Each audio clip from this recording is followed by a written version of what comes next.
అక్కడ మోసం చేసినటువంటి పార్టీ టీఆర్ఎస్ పార్టీ, మోసం చేయబోతున్నటువంటి party Revanth Reddy party, Congress party. కాబట్టి ప్రజలందరూ కూడా బీజేపీ వైపే ఉంటున్నారు.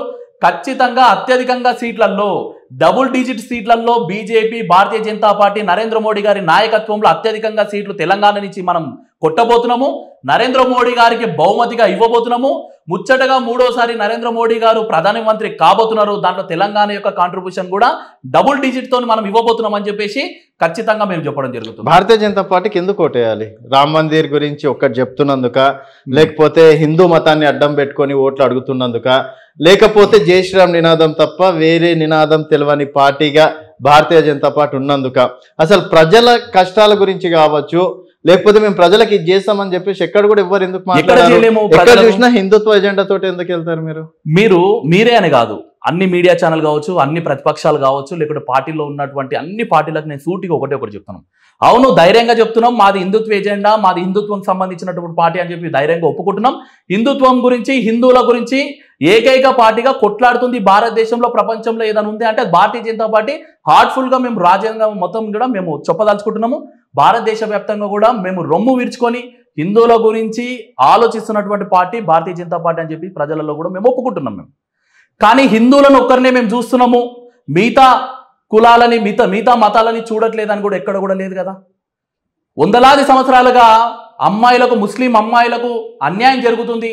త్రిబుల్ తలాకు వాళ్ళకు ఒక పర్మనెంట్ సొల్యూషన్ అని చెప్పేసి ఒక ముస్లింల గురించి ఆలోచించినటువంటి పార్టీ భారతీయ జనతా పార్టీ కాదా?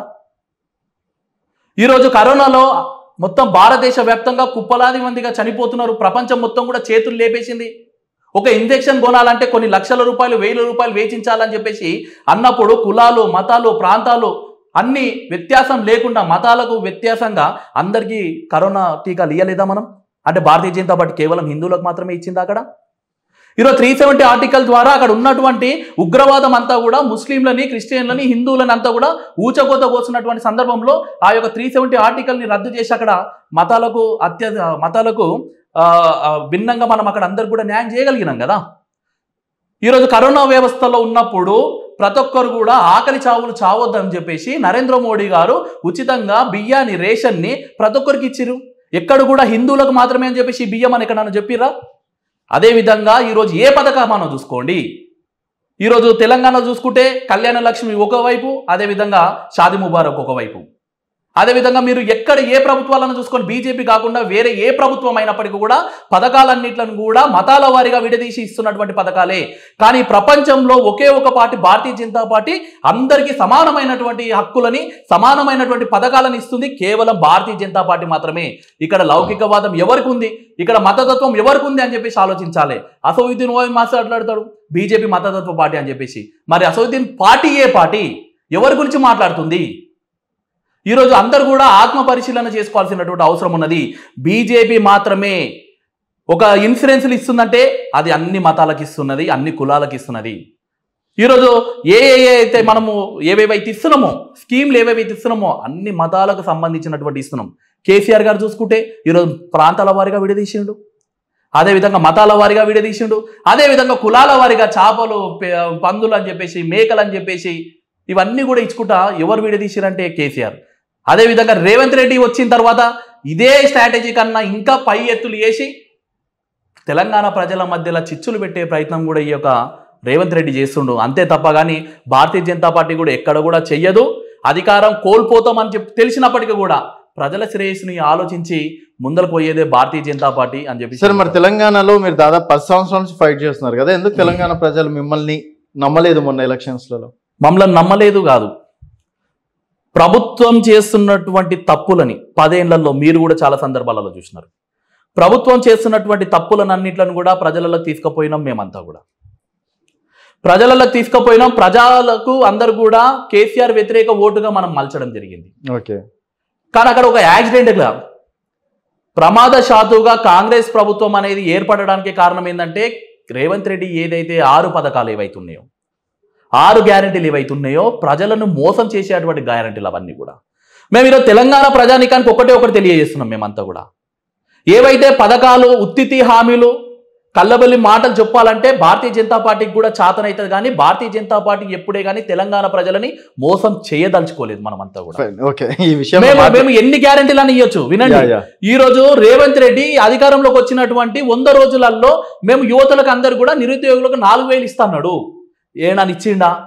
ప్రతి అమ్మాయికి ప్రతి మహిళకు 2,500 రూపాయలు ఇస్తున్నాడు. ఎక్కడ నన్ను ఇచ్చిండా? రేషన్ కార్డులు ఇస్తా అని చెప్పేసి ఎక్కడ నన్ను ఇచ్చిండా? ఏవి కూడా ఏ ప్రజలకు కూడా ఇవ్వలేడు.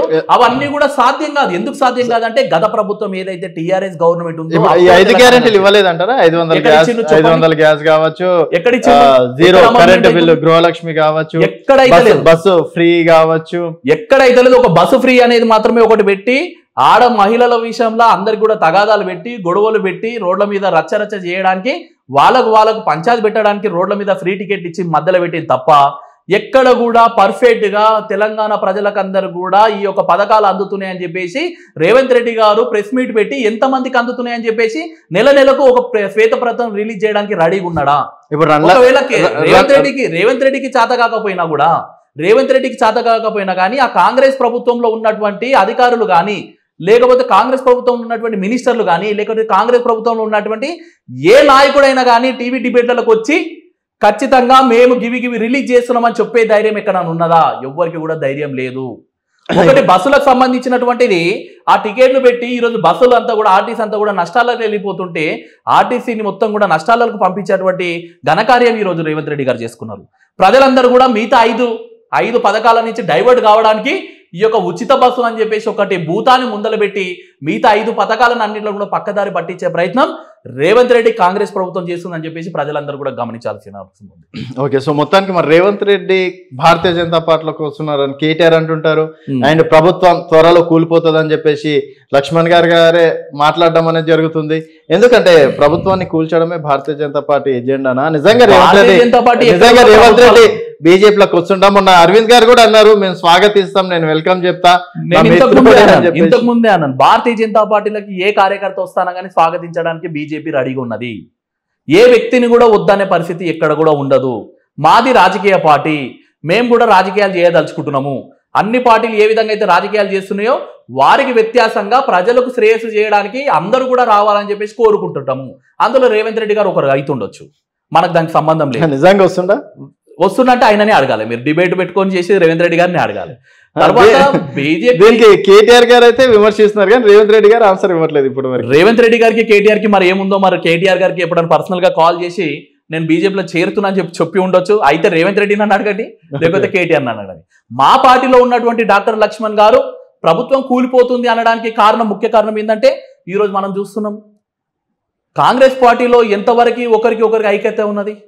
రేవంత్ రెడ్డి ఒక దగ్గర సభ పెడుతుంటే కింద వచ్చి రేవంత్ రెడ్డికి వ్యతిరేకంగా ఒకరు మాట్లాడుతుంటారు, ఒకరేమో మినిస్టర్ గురించి ఒక రకంగా మాట్లాడుతుంటారు, ఒకరు ప్రగతి భవన్లో ఉండకుండా ఇంకొకరిని బట్టి విక్రమార్కను పెట్టి ముందల పెట్టి నడిపించినటువంటి సందర్భం మనమే చూసినాం. అదే బట్టి విక్రమార్కకు సంబంధించినటువంటి కేసులన్నీ కూడా తోడి పెడుతున్నటువంటి ప్రభుత్వం కూడా వాళ్ళ ప్రభుత్వమే. మరి ఎవరికైనా అనుమానం వస్తుంది కదా, ఇంట్లో ఉన్నటువంటి అన్నదమ్ములని ఒక తమ్ముని మీద అన్న పోయి బయట నెగిటివ్ చెప్తున్నట్టే వాళ్ళకు వ్యత్యాసం ఉన్నది. మరి దెబ్బతిన్నోడు ఉట్టినే ఉంటాడా? వాళ్ళ పార్టీలో రేవంత్ రెడ్డి దెబ్బ కొట్టినప్పుడు వాళ్ళ పార్టీలో దెబ్బతిన్నోడు ఉట్టినే ఎందుకు ఉంటాడు? వాళ్ళ కుమ్ములాటలు వచ్చినప్పుడు జోష్యం చెప్తాం మేము కూడా. ప్రభుత్వం కూలిపోతుందొచ్చు, బాధ్యతతో చెప్తున్నాం. ప్రభుత్వం కూలిపోతే మేము కూడా ఫామ్ చేసే అవకాశాలు మాకు కూడా ఉంటాయని చెప్పేసి మేము చెప్తున్నాం కదా. సో నెక్స్ట్ బీఆర్ఎస్ ని కాకుండా మిమ్మల్ని ఎందుకు నమ్మాలి ప్రజలు? చెప్తున్నాం కదా, నిస్వార్థమైనటువంటి పాలన అందిస్తుంది నరేంద్ర మోడీ ప్రభుత్వం. అంటే రేవంత్ రెడ్డి లాంటి నాయకుడు లేకనే భారతీయ జనతా పార్టీ డౌన్ అవుతుంది అని చెప్పి అనుకోవచ్చు. రేవంత్ రెడ్డి లాగా బట్టవాజీ మాటలు చెప్పేటువంటి నాయకుడు మా దాంట్లో లేడు. రేవంత్ రెడ్డి లాగా తెలంగాణలో ప్రజలను మోసం చేసేటువంటి వ్యక్తులు మా దగ్గర లేరు. రేవంత్ రెడ్డి లాగా ప్రజలని కార్యకర్తలని ఇవిస్తాం అవిస్తాం అని చెప్పేసి మసిపూసి మారేడకాయ చేసేటువంటి కార్యకర్తలు మా దగ్గర లేరు. ఏదైతే మా జోబులో ఉన్నదో అది మాత్రమే మేము చెప్పడానికి సిద్ధంగా ఉన్నాము. మా యొక్క తెలంగాణలో ఎంతైతే ఖజానా ఉన్నదో ఆ యొక్క ఖజానాకు తగ్గట్టుగానే మనం ప్లానింగ్ చేసుకోవడానికి మేము సిద్ధంగా ఉన్నాము. కానీ ప్రజలు ఆస్వాదించాలి. మేము ఏమంటున్నామంటే రూపాయి లేకుండా 100 రూపాయల హామీలు ఇచ్చే కల్చర్ భారతీయ జనతా పార్టీలో లేదు. కిషన్ రెడ్డి గారు కానీ లేకుంటే అరవింద్ గారు కానీ లేకుంటే డాక్టర్ లక్ష్మణ్ గారు కానీ లేకుంటే సంజయ్ అన్న గారు కానీ ఇట్లాంటి వ్యక్తులందరూ కూడా ఏదైతే చేయగలుగుతామో దాన్ని మాత్రమే చెప్పేటువంటి వ్యక్తిత్వం భారతీయ జనతా పార్టీది. మా పార్టీ సీనియర్ నాయకులు కూడా అధిష్టానం కూడా కేంద్రంలో ఉన్నటువంటి అమిత్ షా గారు కావచ్చు, లేకపోతే నరేంద్ర మోడీ గారు కావచ్చు, లేకపోతే నడ్డా గారు కావచ్చు, లేకపోతే ఎవరైనా కానీ అధిష్టానంలో ఉన్నటువంటి వ్యక్తులు కూడా మనం ఏదైతే చేయాలనుకుంటున్నామో దానికన్నా తక్కువనే చెప్పాలి, ఎక్కువ రిజల్ట్ చేసి చూపించాలని చెప్పేసి ఒక సిద్ధాంతం పెట్టుకొని పోతున్నటువంటి పార్టీ భారతీయ జనతా పార్టీ. రేవంత్ రెడ్డి ఏదైతే పడతాయి అది అంటుంటారు, ఏ హామీలు అంటే ఆ హామీలు ఇస్తున్నారు, ఎంత అంటే అంత చెప్తున్నారు. అరే అమాయకమైనటువంటి రైతులను మోసం చేసే విధంగా, రైతులను మోసం చేసే విధంగా నిన్న కిషన్ రెడ్డి గారి ఆధ్వర్యంలో మేము రాష్ట్ర కార్యాలయంలో రైతులకు సంబంధించినటువంటి దీక్ష మేము చేయడం జరిగింది. ఈ దేశంలో కాంగ్రెసే రైతులకు మస్తు చేసినాం,